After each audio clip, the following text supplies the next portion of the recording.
Are you ready to worship the Lord? Walang ko alam itong kanta to, pero matagal na to. Pero baka yung mga panahon nila, pastor, alam niya to. Let's declare the victory. Praise Him from Jesus Christ na matagal na panahon. Hallelujah!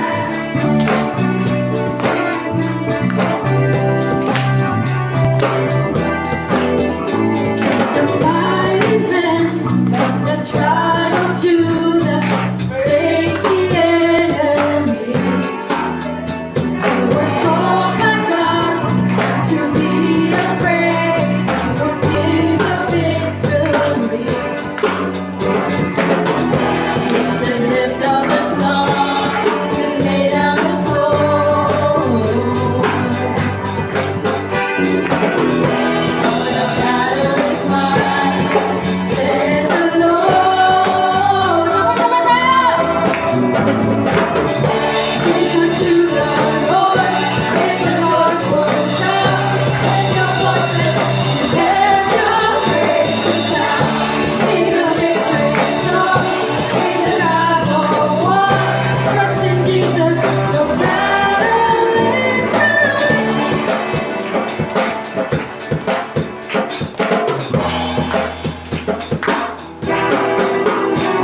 The evil one come against you to fill your heart with fear. You trust in God, He will never leave. He promised to be near. Lift up a song in the midst of a war.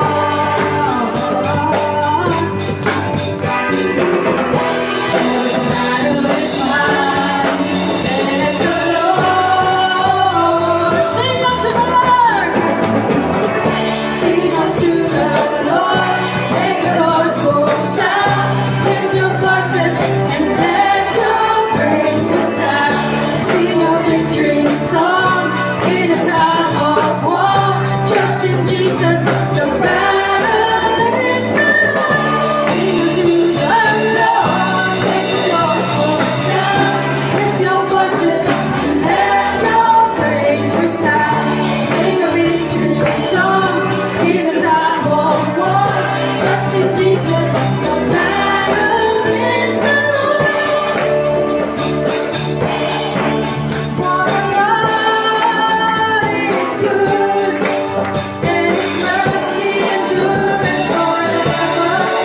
For the Lord is good, and His mercy endureth forever, ever and ever. Sing unto the Lord, make a joyful sound. Lift your voices and let your praise resound. Sing a victory song in a time of war. Trust in Jesus, the battle is won. Sing unto the Lord, make a joyful sound. Lift your voices and let your praise resound. Sing a victory song in a time of war. Trust in Jesus, the battle is the Lord. The battle is the Lord. The battle is the Lord. The battle is the Lord. Ay, bumalik ka.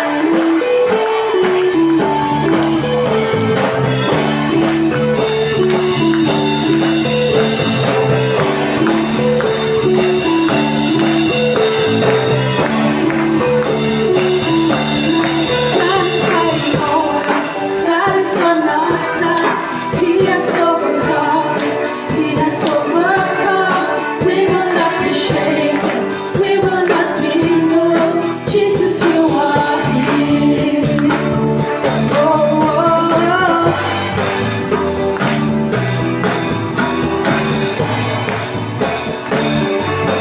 God is fighting for us. God is on our side. He has overcome us. He has overcome. We will not be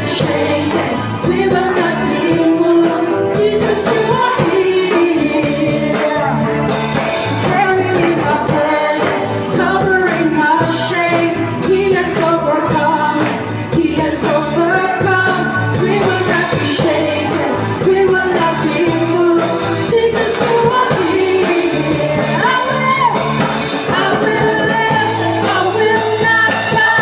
The resurrection power of Christ. And I am free.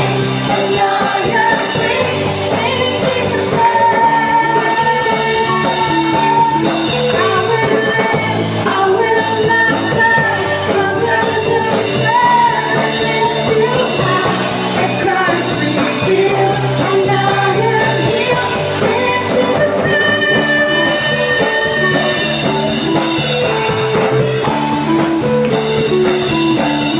Carrying your burdens, covering our shame. He has overcome us. He has overcome. We will not be shaken. We will not be moved. Jesus, you are here. I will live. I will not die. The resurrection power of Christ. And I am free. And I am free. In Jesus' name. I will live. I will not die. I will declare that you are. And Christ revealed. And I am healed. In Jesus' name. Sabi po sa Deuteronomy 31:6, do not be afraid and terrified because of them, for the Lord God knows He will be with you. Di ko po alam kung ano po ang mga nararamdaman natin today. Kung meron po kayong nararamdaman mga bigatan, i-declare po natin lahat ito. Lahat ng klaseng sakit sa ating sarili o sa ating pamilya, kahit sa mga ito, makagulungan sa ating bansa. We declare, natalunin ito ng Panginoon in Jesus' name. Amen! Blessed Mary! Hallelujah! We worship you, Jesus. Depression, cancer, lahat, corruption, in Jesus' name, we declare it to them. God is not pushing back the darkness, lighting up the living God, that cannot be shaken. In the name of Jesus, and it is defeated. And we shout it out, shout it out. God is fighting for us, pushing back the darkness, lighting up the kingdom, that cannot be shaken. In the name of Jesus, and it is defeated. And we shout it out, shout it out. God is fighting for us, pushing back the darkness, lighting up the kingdom, that cannot be shaken. In the name of Jesus, and it is defeated. And we shout it out, shout it out. I will live, I will not die. The resurrection power of Christ, and I am free, and I am free. In Jesus' name, I will live, I will not die. I will declare that you are, and Christ revealed, and I am healed. In Jesus' name. In Jesus' name. In Jesus' name. In Jesus' name.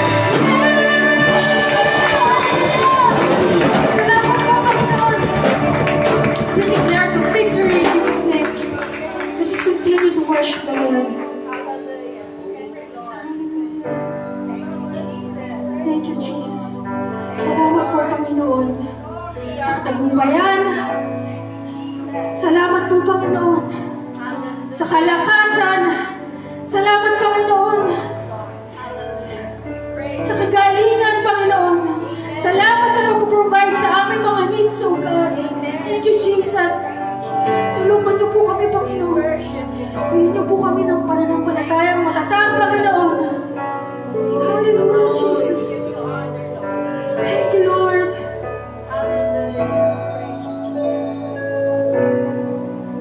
Our God is an awesome God. He reigns from heaven above with wisdom.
sing this song to the Lord. And Lord, we want to lift your name on high. Salamat, Panginoon.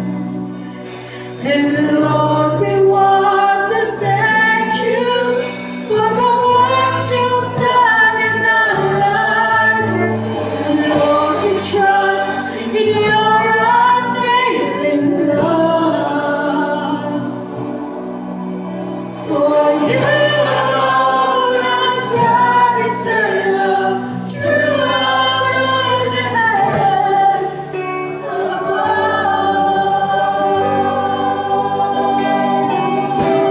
We worship you, Jesus. Great is the Lord, most worthy of praise. Sing of our God alone. Holy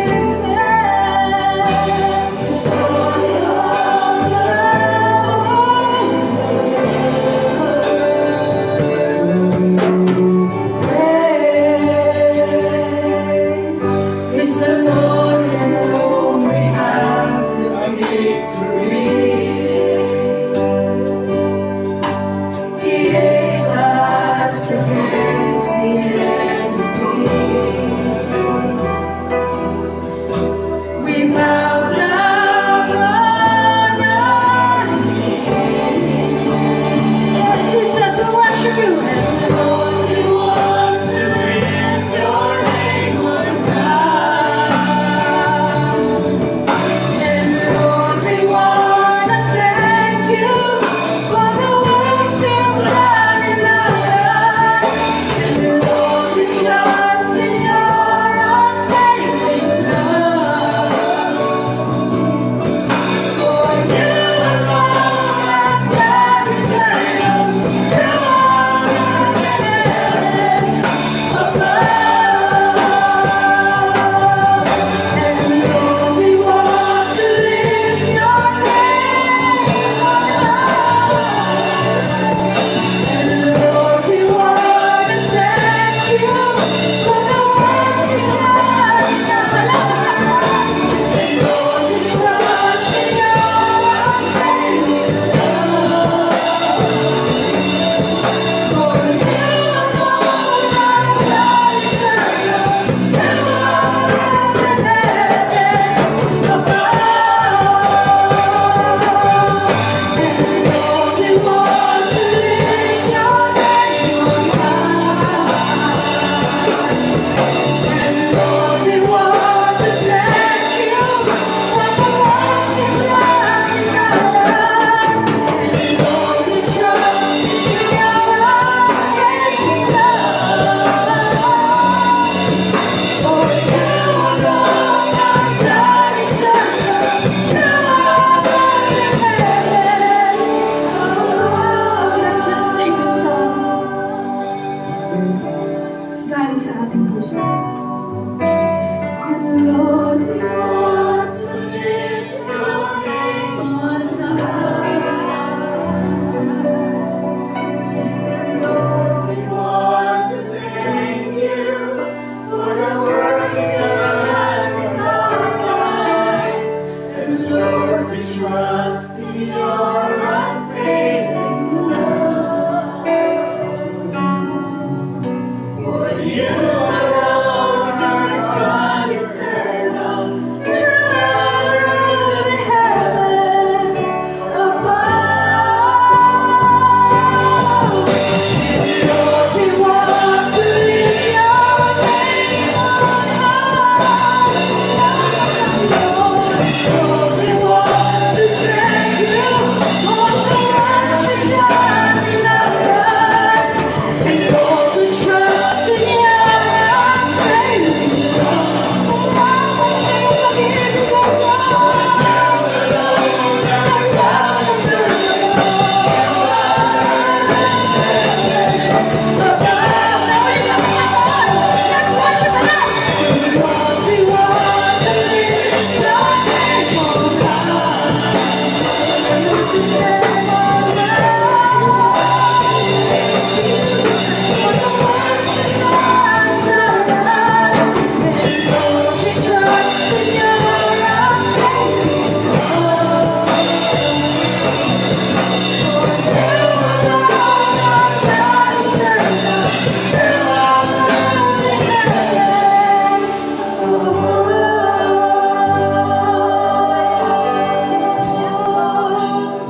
Diyos na napakabuti.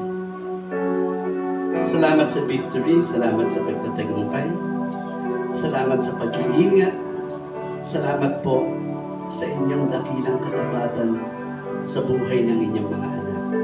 Maraming salamat po.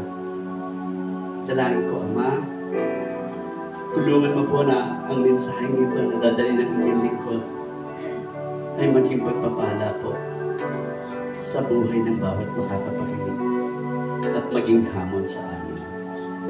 Sa pangalan ni Jesus, Amen. Amen.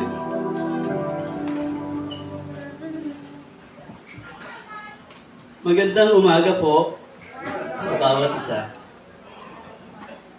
May hint na kayo sa mga kinanta natin.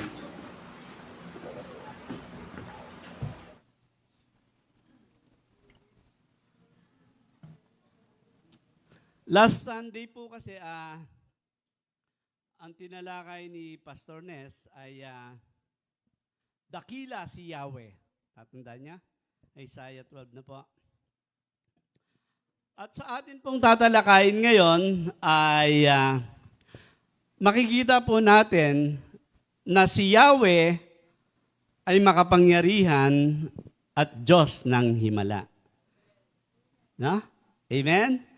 At ang title po ng ating tatalakayin ay Faith That Brings Victory. Kaya yung mga kinanta natin, no? Yan po, Joshua 6:1-20. Diyan iikot ang ating tatalakayin, no po?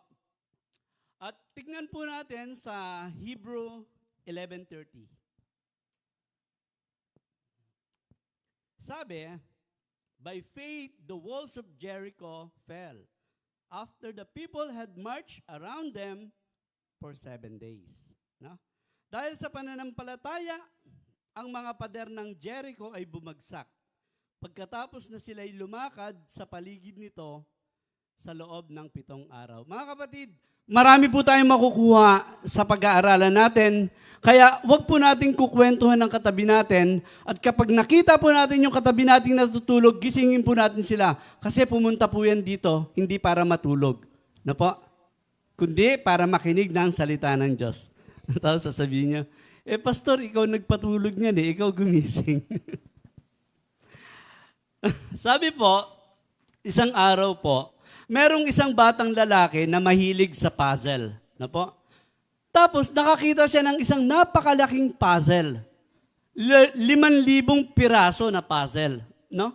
So, sa una pong tingin, parang imposible itong buuin. Napakadami. Pero, araw-araw po, nagtsatsaga yung bata na pagdugtungin yon bawat isa. Araw-araw tinatsagaan niya. So, makalipas ang ilang linggo, finally, nabuo niya rin ito. Na po? Sabi ng kanyang ama, anak, paano mo nabuo yan? Ang dami niyan.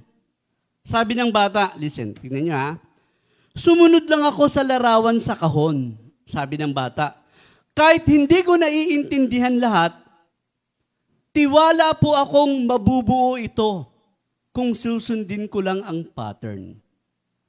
No? Lesson, no? Minsan, hindi mo kailangang maintindihan lahat ng ginagawa ng Diyos. No?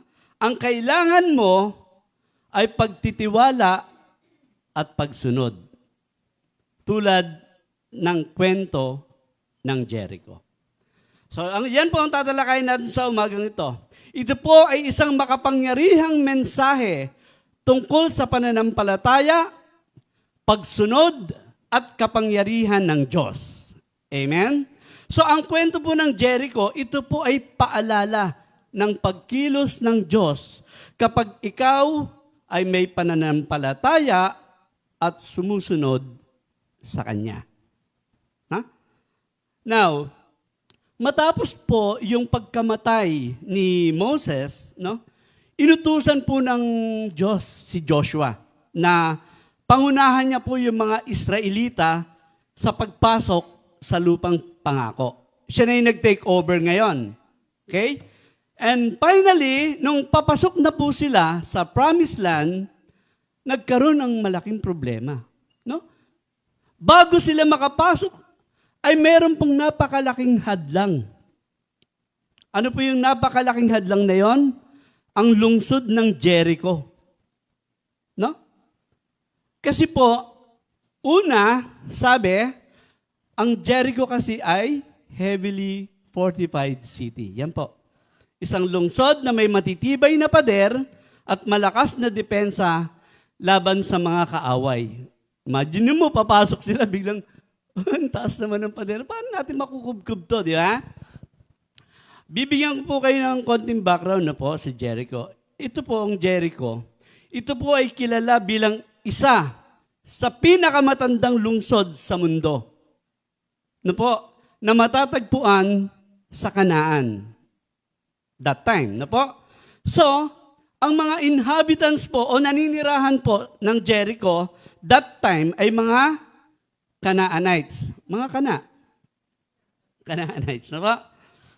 Ayon po sa archaeological and historical studies, ang lungsod po ng Jericho noong panahon ni Joshua ay hindi naman po ganun kalaki. Hindi po siya sobrang laki. Hindi katulad ng mga modernong lungsod ngayon. Okay? So, ito po, ayon sa pag-aaral, ay tinatayang nasa 6 hanggang 9 na ektarya. No? Na halos katumbas ng, kung ikukumpara mo sa football field, halos katumbas ng 6 o 8 football field. Okay? So, kung 6 hanggang 9 na ektarya ang Jericho, so tinatayang mga 1 kilometro ang buong ikot sa paligid ng pader. So, nagkakaroon na tayo kahit paano ng idea, no? Currently po, no, ang Jericho po ngayon ay bahagi ng Palestinian territories. Okay? Nasa West Bank po yan, malapit sa Jordan River. Tingnan po natin. Yon, di ba? Pastor Ness, di ba?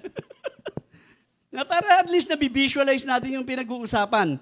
Ayan o, yung may bilog po, yan yung Jericho, malapit sa Jordan River, para at least nakikita natin na po.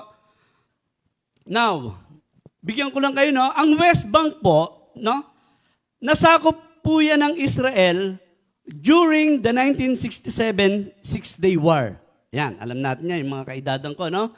Pinagtulungan po kasi dati ang Israel ng mga Arab countries. No po? Tapos, nakubkob nila yan, yung West Bank ng Israel. Kahit pinagtulungan siya. No? Yung Egypt, Jordan, Syria, yan yung mga lumusob talaga sa kanya. Tapos, noong 1993 po, nagkaroon po ng Oslo Peace Agreement, no? Between Israel and PLO, yung Palestine Liberation Organization, na pinangungunahan ni Yasser Arafat. Tapos, ang Prime Minister noon ay si Yitzhak Rabin. Okay. Ngayon, na nagkaroon ng peace process sa Oslo, sa Norway ginanap, ang una pong binalik ng Israel ay yung una nilang nakubkob na city, yung Jericho. Ibinalik po nila yan sa Palestinian Authority. Kaya ngayon po, ang Jericho ay nasa pangangalaga ng mga Palestinian authorities. Na po? Okay. So, balik na po tayo sa panahon ni Joshua. Okay. Ang Jericho Wall po sa Bible ay kilala bilang isa sa mga pinaka-iconic na pader. No po? Na binanggit sa Lumang Tipan. Partikular dito sa Joshua chapter 6, no? Kilala po kasi yan at makasaysayan, no? Sabi po sa Joshua 6:1, ang Jericho ay saradong-sarado dahil sa mga Israelita. Walang nakakalabas at walang nakakapasok. Ang Jericho po ay isang malakas na lungsod, no? Meron silang mataas na pader at matibay po yung gate nila. At merong mga mahigpit na bantay, mga mandirigma na handang makipagdigma. Okay? Matibay po ito dahil ito po ay napakalapad, no? Ayon sa mga archaeologists, ito po ay may dobleng pader.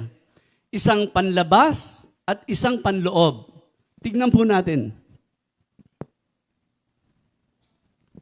Nakikita nyo yung pinag-uusapan natin. May idea kayo, no?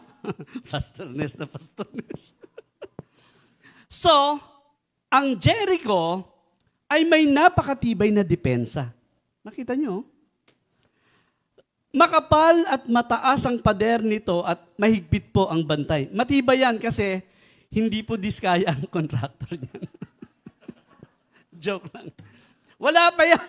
Walang ghost project nun. No? Okay.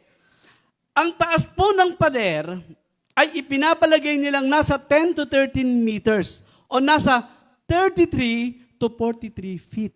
Imagine nyo na lang yun. Mataas pa sa isang poste. No? Okay.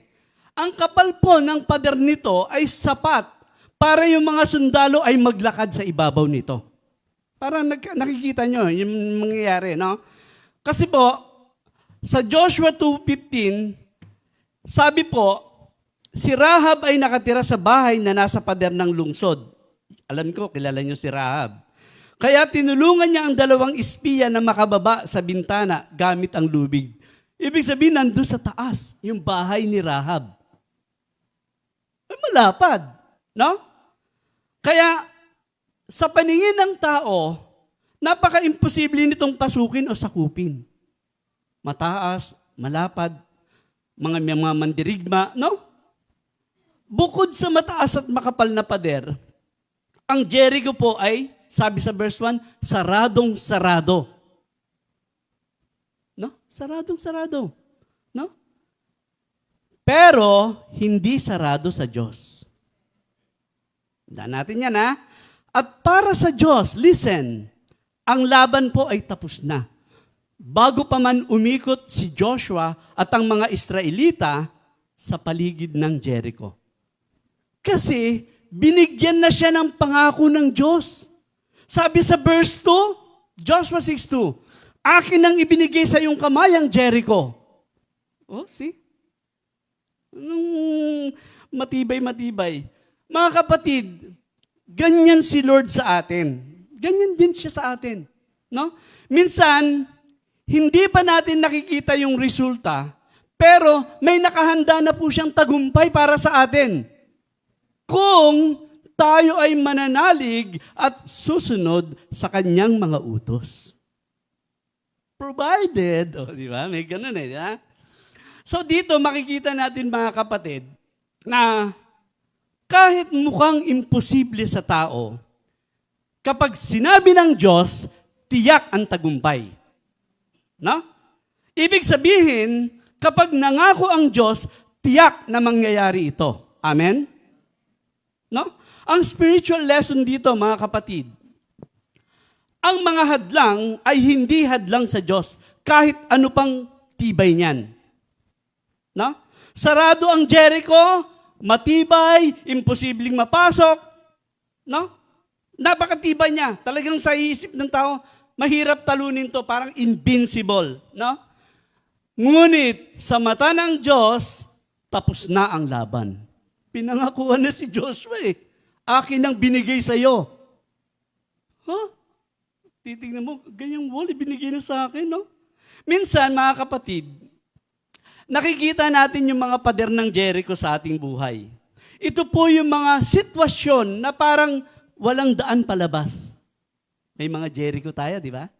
Parang walang daan palabas to. Hirap. Di ba? Tandaan po natin, sa Diyos, walang imposible. Ang saradong pintuan ay pwedeng maging bukas na daan kapag ang Diyos ang kumilos. No? Di ba sabi nga ng kanta ni Don Moen, God will make a way where there seems to be no way. Gagawa siya ng daan. Gagawa siya ng paraan. Mga kapatid. No? Ang Joshua 6:1 and 2, ito po ay nagpapaalala sa atin na kahit sarado at imposible ang mga pinto ng Jericho sa ating buhay, o kahit gaano kahirap o imposibleng lampasan ang mga problema sa ating buhay, yung mga hadlang sa ating buhay, kaya itong gawa ng paraan ng Diyos. Basta tayo'y magtiwala at sumunod sa Kanya. Yan ang itinuturo nitong Jericho. Mga kapatid, hindi natin kailangang unawain lahat eh. Kailangan lang nating magtiwala na ang Diyos ay tapat sa Kanyang pangako. Claim. Nandiyan na yung tagumpay. Makikita natin mamaya. Pangalawa, faith requires obedience even when it doesn't make sense. No? Ang pananampalataya po ay nangangailangan ng pagsunod kahit hindi mo nauunawaan. No? Sabi sa Joshua 6:3-7, madali lang. Ikaw at ang mga sundalo mo ay iikot sa lungsod ng isang beses sa bawat araw sa loob ng 6 na araw. Tingnan niyo po utos ng Diyos to. Pauunahin mo sa kahon ng kasunduan ng 7 pari na ang bawat isa sa kanila ay may dalang trumpeta. Sa 7 araw, iikutan niyo ang lungsod ng 7 beses, kasama ng mga paring nagpapatunog ng mga trumpeta nila. Kapag narinig niyo na ang mahabang tunog ng trumpeta nila, sisigaw kayong lahat ng malakas. Pagkatapos, guguho ang pader ng lungsod at makakapasok kayong lahat ng walang hadlang. Verse 6. Kaya tinawag ni Josue na anak ni Nun ang mga pari at sinabi sa mga ito, dalhin niyo ang kahon ng kasunduan. Mauuna ang 7 sa inyo na may dalang trumpeta ang bawat isa. At sinabi rin niya sa mga tao, lumakad na kayo, paikutan niyo ang lungsod. Ang ibang mga sundalo ay mauuna sa 7 pari na may dalang trumpeta. Yan po yung inutos sa kanila ni Yahweh. Sobrang taas ng Jericho, nauhaw ako. Inutusan sila ng Diyos na ikutin ang lungsod ng 1 beses kada araw sa loob ng 6 na araw at 7 beses sa 7 araw.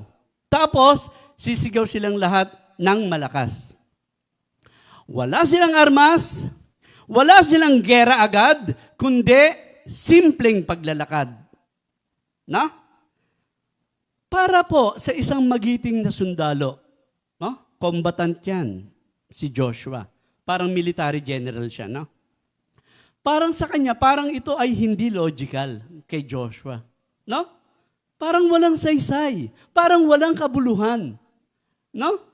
Kasi normally po, sa isang combatant, tapos narinig mo yung ganung utos, no? Baka mapakamot ka ng ulo. Lord, mga mandirigmay nandyan. Bakit ganyan? Wala po bang espada? Lord, wala po bang plano ng pag-atake? Di ba? Normal yun eh. Baka nga tanungin mo pa Lord, sigurado ka po ba? Di ba? Kasi po, ang karaniwan na paraan ng pag-atake sa mga ganon ay sinasalakay nila yung pader, ginigiba nila yung gate, gumagamit sila ng mga armas, yung mga kasangkapan nilang pandigma, at makikipaglaban sila. Yan po yung conventional or traditional warfare that time. No? Pero, hindi ordinaryong estratehiya ng digmaan ang iniutos ng Diyos sa kanila. No? So makikita natin sa utos ng Diyos na walang tahasang pag-atake. No?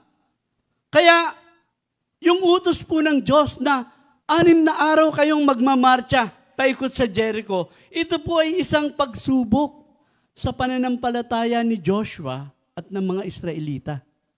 No? Now, bagamat parang kakaiba yung utos ng Diyos, ang mga Israelita ay sumunod sa mga tagubilin ng Diyos nang walang pag-aalinlangan na nagpapakita ng kanilang pananampalataya sa Kanya. Okay?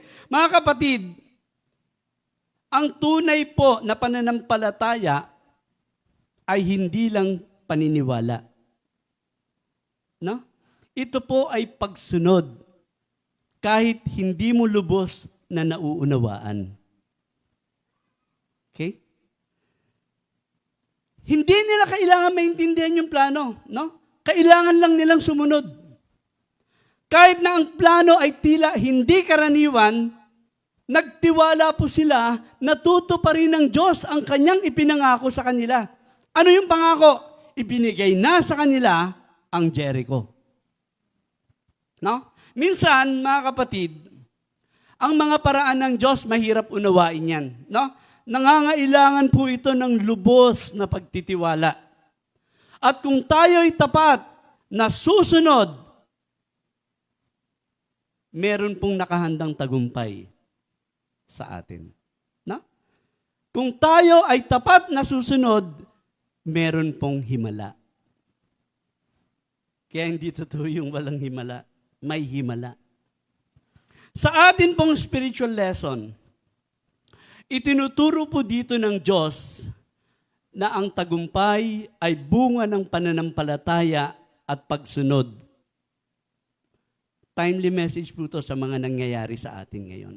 Napakagulo na ng mundo. No? Minsan, kakaiba ang paraan ng Diyos. Pero tandaan po natin to, ang plano ng Diyos ay laging perpekto. Na? He has an infinite wisdom and His understanding has no limit. His understanding has no limit.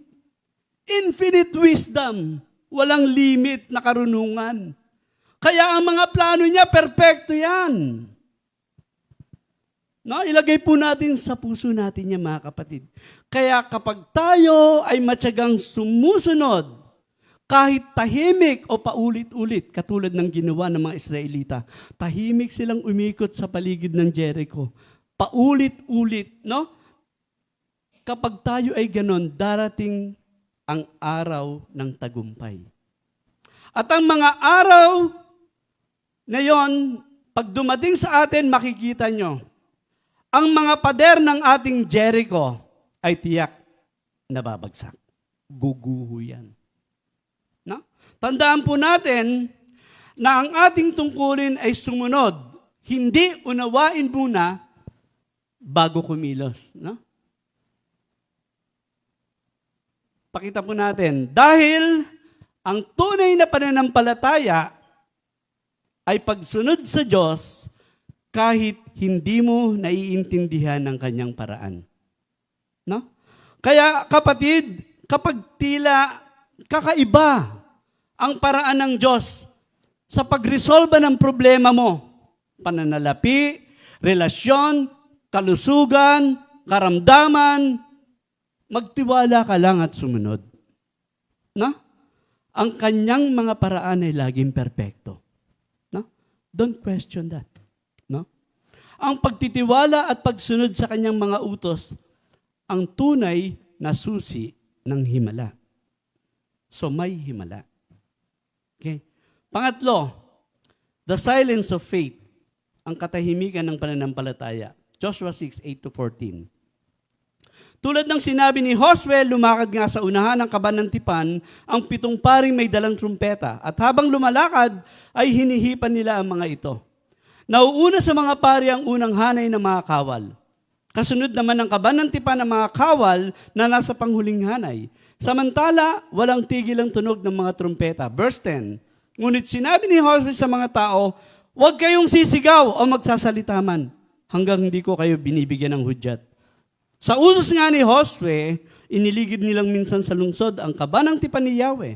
Pagkatapos, bumalik sila sa kampo at doon sila nagpalipas ng gabi. Kinabukasan, maagang bumangon si Josue. Binuhat ng mga pari ang kaban ng tipan ni Yahweh at muling nauna rito ang 7 pari na walang tigil sa pag-ihip ng dala nilang trumpeta. Muling pumwesto sa unahan nila ang unang hanay ng mga kawal, samantalang ang mga panghuling hanay ay nasa likuran ng kaban ng tipan ni Yahweh. Patuloy ang pag-ihip sa mga trumpeta. Nilibot nga nilang minsan ang lungsod noong 2 araw at pagkatapos ay bumalik silang muli sa kampo. Ganito ang ginawa nila araw-araw sa loob ng 6 na araw. Sa loob ng 6 na araw, iniikutin nila 1 beses. 6 na araw yon. So, 6 na araw silang umiikot ng tahimik. Walang sigaw, walang reklamo, walang tanong, puro paghihintay lang. No?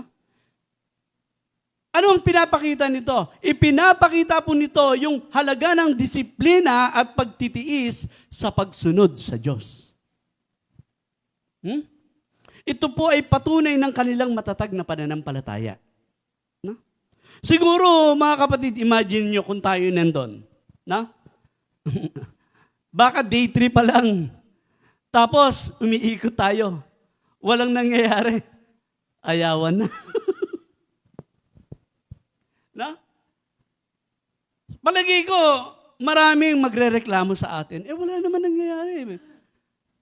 No? Maaari, baka tanungin pa natin si Joshua. Josh, feeling close, no? Josh, kailan ba babagsak yung pader? No, ang tagal pa na yung ikot natin dito. Wala nangyayari, oh. Nakatayo pa rin, eh. Di ba? Tapos sasabihin sa'yo ni Joshua, wait ka lang. Di ba?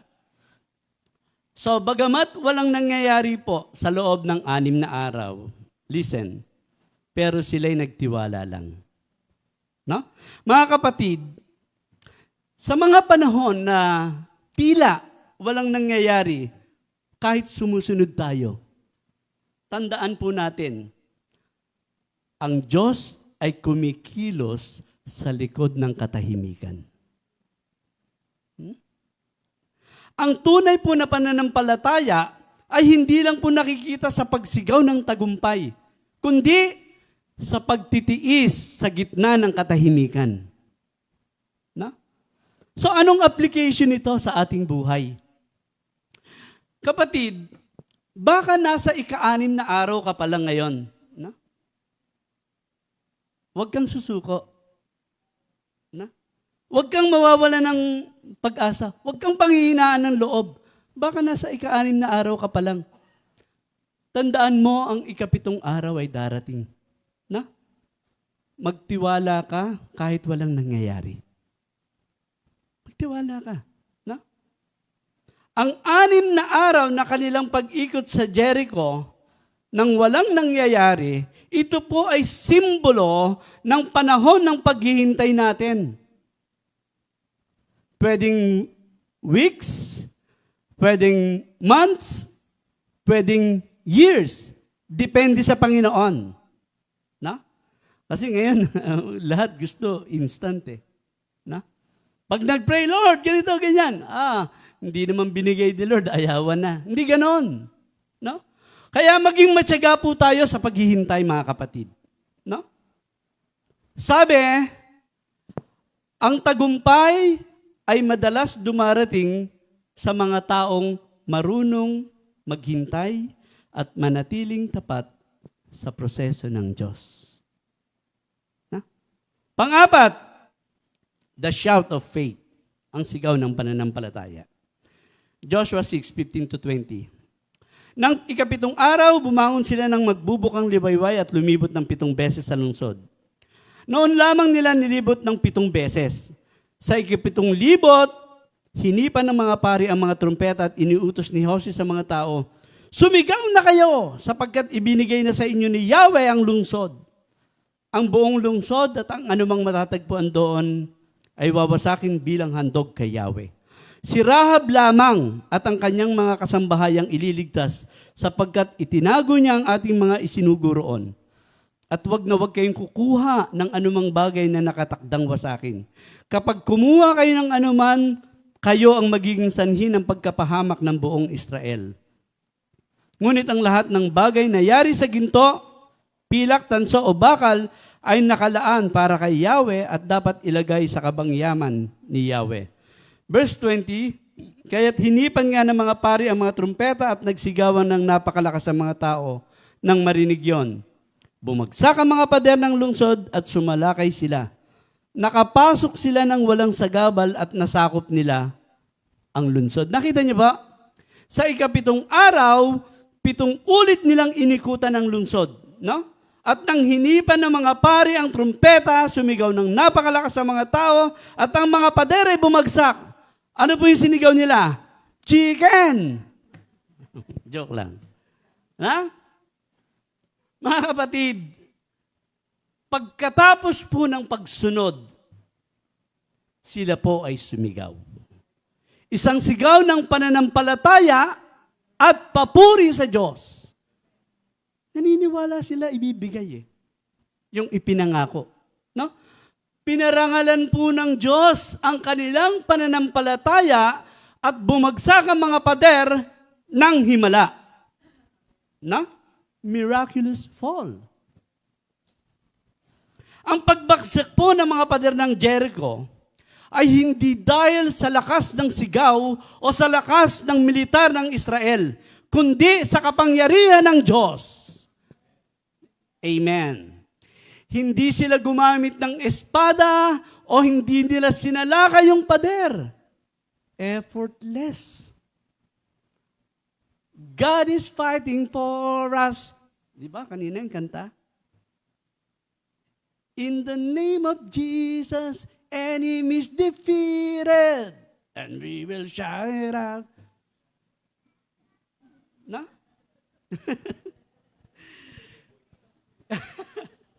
Ipinakita po ng Diyos na siya ang may kapangyarihang magpatumba ng anumang hadlang, gaano man ito katatag. Anong hadlang mo? Sa iyong buhay, kapatid. Papatumbahin to ng Diyos. Matuto kang magtiwala at sumunod kay Yahweh. Walang matatag na hadlang sa Diyos. No? Makikita natin dito na ang Diyos ang nagbibigay ng tagumpay at siya ay may kakayahang gumawa ng mga himala. So may himala kay Lord. Amen? Siya ang Diyos ng himala. No? Mga kapatid, listen and take note of this. No? Slides, please. Ang pagbagsak po ng Jericho ay isang makapangyarihang halimbawa ng kahalagahan ng pananampalataya at pagsunod sa Diyos. Na po? Kaya inuulit-ulit ko yan, binibigyan ko po ng emphasis. Yan po yung susi. Ang pader ng Jericho ay simbolo po ng mga hadlang sa ating buhay. No? Problema, kawalan ng pag-asa, takot, kasalanan, pagsubok, etc. Yan po ang pader ng Jericho natin. No? At walang makakapagbabagsak nun sa sariling lakas ng tao. No? Pero kapag hinipan mo ang trumpeta ng pananampalataya at sumunod ka sa utos ng Diyos, siya mismo ang magpapatumba ng mga pader na humahadlang sa iyong tagumpay. No? Nagtagumpay ang mga Israelita hindi sa pamamagitan ng kanilang sariling lakas o estratehiya, kundi sa pamamagitan ng pagsunod sa utos ng Diyos. No? Ang pagkabagsak po ng Jericho ay unang tagumpay ng mga Israelita sa pagpasok sa lupang pangako. Yan yung una nilang trophy, yung Jericho. O, para alam nyo yan ang pinakauna. Yan din ang pinakauna nung nagkaroon ng peace process, yan din ang pinakaunang binigay nila sa Palestinian Authority, yung Jericho. Pero wala namang peace, di ba? Nakita nyo? Talagang mga sila eh. Wala naman nangyaring peace. Ngayon, ang gulo-gulo pa rin. Panglima, God alone should be praised. Ang Diyos lamang ang dapat purihin. Now, dito na tayo, no? Nangyari po yung tagumpay, hindi dahil sa hukbo, hindi dahil sa armas, hindi dahil sa sigaw o katalinuhan, kundi dahil sa kapangyarihan ng Diyos. Amen. Ang tagumpay po sa Jericho ay nagpapatunay na ang Diyos ang tunay na mandirigma. No? Ang Israel ay kasangkapan lamang. No? Ang aral po dito ay ganito. Huwag po nating angkinin ang kalwalhatian kapag tayo ay nagtatagumpay sa ating buhay. Sa ating karir, sa ating negosyo, sa ating trabaho, sa ating ministeryo, etc. Huwag po natin kukunin yung kalwalatian yan. Na? Lagi po nating tandaan ito, ang tagumpay natin ay dahil sa Diyos. Amen? Tulad po ng exhortation to ni Ate Pin. Nung sa offering, tatandaan niyo yan? Yung Deuteronomy 8:18. But remember the Lord your God, who gives you the ability to produce wealth. Sabi niya. No? Nung sinabing, but remember the Lord your God, ito po ay paalala sa atin na kahit gaano tayo kagaling, kahit gaano tayo katalino, kahit gaano tayo kamaabilidad, kasipag, ang Diyos pa rin ang nagbibigay ng kakayahan upang tayo'y magtagumpay. Amen? Kaya makikinig po kayo. Whenever somebody is preaching here, no? Kahit mga exhortation lang, meron po yung spiritual value. Makukuha nyo po yan, see? Yun po yung point nun. Kasi, ang atin pong lakas, talino, at oportunidad ay biyaya ng Diyos. Kaya ang glory laging na kay Lord. Amen? No? Conclusion. Uy, nagising na. Sa conclusion po natin, tatanungin ko kayo, ano ang Jericho o pader sa iyong buhay ngayon, kapatid? Isip. No? Family problem? Financial problem? Karamdaman? Kasalanan? Trabaho? Mahirap na sitwasyon? Pagsubok? Etc. Pinapakita po ng pagbagsak ng Jericho na ang mga pader o balakid sa buhay ay malalampasan natin sa tulong ng Diyos kahit gaano pa ito katatag. Na? Dahil ang Diyos ay gumagawa ng mga imposible kapag tayo'y sumusunod sa Kanyang utos ng buong puso. No? Kaya kapatid, sinasabi ng Diyos sa iyo ngayon, lumakad ka sa pananampalataya. Magtiwala ka sa Kanya. Na? Sumunod ka sa Kanyang utos at huwag kang susuko. Patuloy ka lang. No? Matuto kang maghintay at magtiis. Yung paglalakad nilang yon, yung paghihintay nila nang walang nangyayari, nagtitiis din sila noon. Pero nandun yung pananampalataya nila. No? Tandaan po natin, sa tamang panahon, pababagsakin ng Diyos ang pader mo. Pababagsakin ng Diyos ang Jericho mo. Tandaan po natin na kapag ang pananampalataya at pagsunod ay nagsama, walang pader na hindi kayang pabagsakin ng Diyos. At dito po ako magwawakas. Muli ulitin ko. Yung pader po ng Jericho ko dati, alam niyo naman po ako, wala po akong kapasidad sa financial, no? Pero meron po akong Diyos na buhay na pinaglilingkuran. Nung ang nanay ko po, ulitin ko na nagkaroon siya ng UTI, binigyan ng mamahaling gamot, hindi nakuha. Binigyan uli ng mamahaling gamot, antibiotics, hindi na naman nakuha. Pina-urine culture, yun po yung pader ko noon, yung Jericho ko noon. Pero sa kabila noon, tahimik lang po akong nananalangin sa Diyos. Iniikutan ko yung Jericho ko ng tahimik. Dahil umaasa ako na tapat siya sa kanyang pangako, hindi niya tayo pababayaan. No? Ang sabi ko kay Lord, Lord, wala po akong pampa-opera kasi kaya pala hindi gumagaling ang UTI ng nanay ko. Ang dami, numerous bacteria nakalagay. Sa kabila ng magagandang antibiotics, yun ang lumalabas lagi. Nung pinatignan kami sa OB-GYN, meron pong dumudugo sa loob ng puwerta ng nanay ko. At nire-recommenda ASAP ang operation.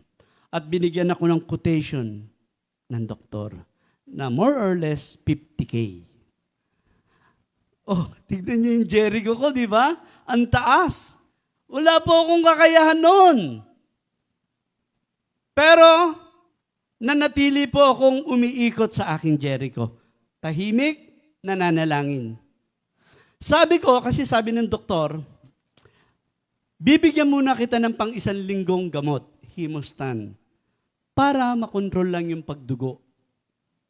After nitong medication, bumalik ka at ooperahan na ang nanay mo.